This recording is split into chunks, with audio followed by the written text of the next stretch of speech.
तो यहां आने के बाद इसको इतनी भूल गिर देता है ये काल कि ये पिछला सब भूल जाता है और नए सिरे से इसकी पढ़ाई शुरू होती है। ये तेरा चाचा या तेरी चाची, ये तेरा मामा, ये तेरा बुआ, तेरी बुआ, और इस तरह से फिर इसको पढ़ा करके ये सांसारिक ये मंत्र, माया कैसे इकट्ठी करनी चाहिए, बड़ी कोठी बना ले बड़ी इज्जत हो जाएगी, तो ये नए मंत्र सिखाए जाते हैं इसको। और जब ये सत्संग में आता है तो इसको पता चलता है कि एक काम और आवश्यक था इस मानव शरीर का, जो शुरू भी नहीं किया। तो वहां से परमात्मा के दरबार में जब ये जाता है, इसको सारी बात याद आती है और फिर ये हाथ जोड़ता है धर्मराज के सामने कि हे महाराज, एक मनुष्य जीवन और दे दो, अब के कति नहीं बोलूंगा। धर्मराज फिर उसकी पिछली हिस्ट्री चालू कर देता है।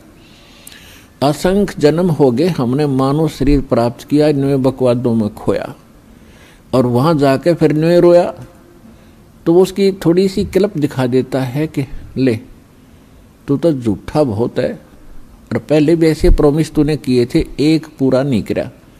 उसकी पिछली फिल्म चला देता, देख इस जन्म में मनुष्य जीवन मिला, क्या कह रहा है तू, और क्या कर रहा है जाके नीचे, और आके फिर क्या कह रहा है, एक जन्म और दे दो, फिर दूसरा, फिर तीसरा। 1 मिनट के अंदर उसको हजारों मनुष्य जन्म दिखा देता है कि गधे तू ऐसी बकवास करता है, यहाँ का तेरी समझ में आ जाती है, वहां तू सुनता नहीं, भाग यहां से। उसको गधे की योनि में ठोक दिया जाता है। तो पुण्यात्माओं, ये गॉड गिवन स्पिरिचुअल नॉलेज है। अब वो शंका भी समाप्त होगी है, कोई यूं का किसने देखा है, भगवान ने बताया करके ये। और इसमें भी कोई यूं कहे कि किसने देखा देखी जाएगी, तो वो तो नालायक आदमी, पत्थर है, इंसान नहीं, वो शैतान है। कहते हैं जब माँ के गर्भ में तू रो रहा था, परमात्मा ने तेरी पुकार सुनी और ठीक ठाक तेरा शरीर बाहर कर दिया, और बाहर आके अब तू भूल गया। कहते उस समर्थ की रीझ भुलाई, अब कुल कुटुंब से राता, गर्भ के अंदर बचन भरे थे, कहाँ गई वो बाता। परमात्मा कितने प्यार से समझाना चाहते हैं कि भूल गए उन दिनों को। उस समर्थ की रीझ छुपाई, उस परमात्मा ने तेरे ऊपर रहम किया, खुश हुए और तेरे को मनुष्य जीवन देकर माँ के गर्भ से संकट से बाहर निकाला। नहीं तो बहुत से बच्चे गर्भ में मर जाते, माँ भी मर जाती साथ में। उसकी मेहर से ही तुम ठीक ठाक यहाँ बाहर जन्म लेते हो। और आज भूल गया उन भगवान की उन बातों को कि गर्भ के अंदर बचन भरे थे, कहाँ गई वो बातें। तो पुण्यात्मा, दुख में सुमन सब करें, सुख में करे न कोई, और जय सुख में सुमन करे तो दुख का ही कोई। तो सौभाग्य उन पुण्यात्माओं का जो यहाँ आए हैं, जिनके ऊपर कोई आपत्ति है। दास यहाँ देख रहा है कि 80% व्यक्ति भक्त श्रद्धालु केवल दुखी ही आए हैं। कोई रोग से दुखी है, कोई और अन्य शोक है उसको, या कोई अन्य प्रॉब्लम उसके ऊपर आई हुई है। तो आपके लिए वो दुख, आपके लिए वो प्रॉब्लम, आपके लिए वो रोग एक वरदान सिद्ध होगा यदि इस मार्ग पर आप डटे रहे। देखो, एक दिन में कोई वस्तु परफेक्ट नहीं होती। बच्चा जन्म लेता है, आपको खुशी होती है, धीरे धीरे बड़ा होता है, 15, 16, 20 वर्ष के बाद जाकर वो कुछ अपना धंधा करने योग्य होता है। इसी प्रकार आप बीज बोते हो। मान लीजिए आपने आम का बीज बोया, उसकी परवरिश की, देखभाल की, पौधा बना, फिर पेड़ बन गया, और पेड़ बढ़ने के बाद फिर उसका फल लगेंगे। इतने फल लगेंगे कि लदपद हो जाएगा, आप भी खा लोगे, रिश्तेदार भी छक लेंगे। ठीक इसी प्रकार आज आपको, जिनको आज मंत्र मिला है, उन्होंने आज ये सत भक्ति रूपी पौधा आपने आज बीज बोया है इसका, और इसकी सिंचाई करना यानी भक्ति करना, दान धर्म करते रहना। मर्यादा रखना, इसकी बाड़ बनाना। बाड़ बनाने का मतलब है मर्यादा रखना, नियम भंग मत करना। धीरे धीरे रे मना, धीरे सब कुछ होए, माली सींचे सो घड़ा, समय आए फल होए। जैसे माली का मतलब है जो उस प्रोसेस से परिचित, उसका विद्वान है, बाग बगीचे लाने वाला। वो बीज बोता है और उसमें सैकड़ों पानी घड़े डालता है, वाटर पानी के, और धीरे धीरे वो बड़ा होता है। उसको मालूम है, उसको 100% ज्ञान है, वो पूरा उसके ऊपर विश्वास है उसको कि एक दिन ये पेड़ बनेगा। अगर मैं इसकी सुरक्षा ठीक रखूँगा, इसको रोग से बचा कर रखूँगा, और बड़ा होए पाछे फिर देखना मेरे वारे न्यारे कर देगा।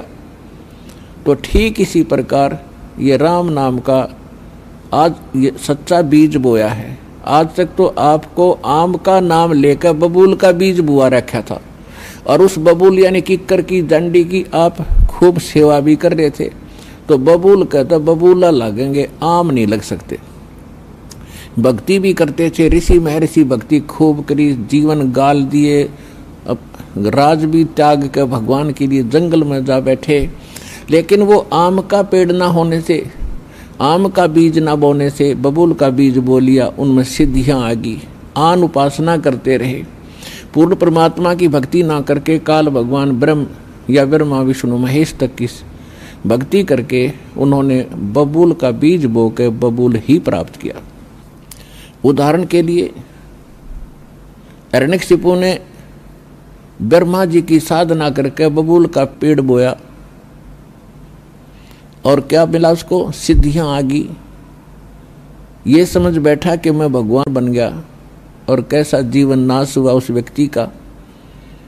ऐसे ही रावण ने बबूल बोया था भगवान शिव की भक्ति करके, और क्या प्राप्ति हुई? सिद्धियां होगी, रिद्धि आ गई, सोने के महल बना लिए, आकाश में उड़ जाने की शक्ति आ गई, और कुबद को मारकर सर्वनाश करा के गया। तो पुण्यात्माओं, इसी प्रकार विष्णु जी की साधना करने वाले ये भी शास्त्र विरुद्ध साधना करके अपना जीवन नाश करते हैं, क्योंकि शास्त्र विधि को त्याग कर जो मनमाना आचरण करते हैं उनको न सुख होता है न कोई सिद्धि होती है, यानी सत साधना की सिद्धि, और न ही उनको कोई उनकी गति होती है, जिस कारण से ये भक्ति करके भी अपना जीवन व्यर्थ ही कर गए। तो ये प्रश्न चल रहा है कि धीरे धीरे रे मना, और धीरे सब कुछ हो। आज नाम लिया है, किसी ने 6 महीने हो गए, किसी ने सतनाम मिल गया है, किसी को प्रथम मंत्र मिला है, और किसी ने 10 महीने हुए हैं, किसी ने 1 वर्ष हो गया, किसी ने 2। जिन भक्तों को 1 वर्ष से ज्यादा हो गया, 2 वर्ष हो गए हैं, आज उनके सुख सुनना, उनके मुंह का थूक सूख जाएगा अपने सुख बताते बताते। इतने सुख देता है परमात्मा।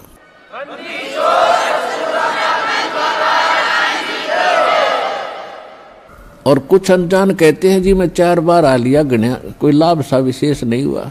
ये उसके लिए प्रार्थना है कि धीरे धीरे रे मना, धीरे सब कुछ हो, माली सींचे 100 गड़ा, समय आए फलो। और दूसरा कारण ये होता है, सतगुरु के दरबार में भाई कमी कहे की ना, अनसा मौज नहीं पावता है तेरी चूक चाकरी। इस सच्चे दरबार में किसी चीज की कमी नहीं है। अगर आपको परमात्मा की राहत नहीं मिल रही है तो आपकी कोई सेवा में, यदि आपको कोई राहत परमात्मा से नहीं मिल पा रही है तो आपका कनेक्शन ठीक नहीं है। अपने आत्माओं, जैसे एक मेन लाइन आई है बिजली के तारों की, और वहां से पूरी कॉलोनी को कनेक्शन मिला हुआ है, और किसी एक व्यक्ति का पंखा नहीं चल रहा या मोटर नहीं चल रही या कोई भी आइटम नहीं चल रहा, तो उसका कोई और कारण हो सकता है। या तो पंखा खराब हो सकता है या मोटर खराब हो सकती है, उसको चेक कराओ। और सारा ही व्यवस्था नहीं चल रही कोई भी, तो आपका कनेक्शन ठीक नहीं है। तो यहाँ एक बहुत बड़ी हम गलती करते हैं कि मर्यादा ना रख के भगवान का हम आशीर्वाद प्राप्त नहीं कर पाते।